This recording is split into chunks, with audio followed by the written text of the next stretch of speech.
Yes.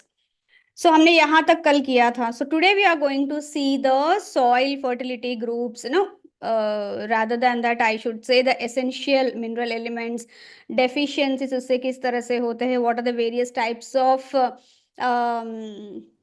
Fertilisers, manures, वो क्या है, all that will be seeing. कहीं पे भी डाउट आता है तो please keep on asking me, I will be more than happy to answer your queries.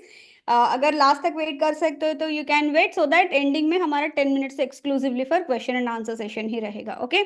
So here when we talk about the theory, no, essentiality और essential nutrients, before that एक छोटा सा मैंने यहाँ पे स्निपेट डाला है.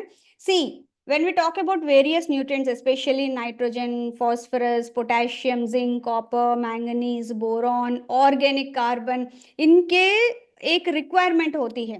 Okay. So what you will say the optimum availability और द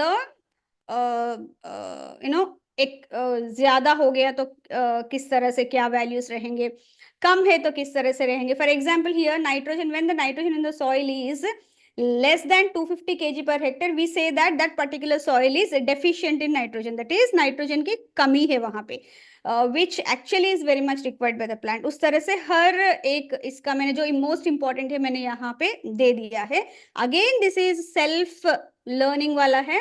सो आप क्लास होने के बाद आज मैं शेयर कर दूंगी पीडीएफ इसका, you can go through that. ठीक है. Now coming to few terminology before getting to the plant nutrients. सबसे पहले है deficient. Now, whenever the concentration of any essential element is low enough, that impacts the production. Production ही कम हो रहा है. And how? Because we know that there are some symptoms that shows that okay, ये वाला nutrition कम है इसमें. जैसे कि stunted growth है तो हम बोल सकते हैं कि नाइट्रोजन की कमी है. ऐसे हर एक न्यूट्रिएंट का अपना एक डेफिशिएंसी सिम्टम होता है, उससे हम लोग कह सकते हैं कि this particular element is deficient.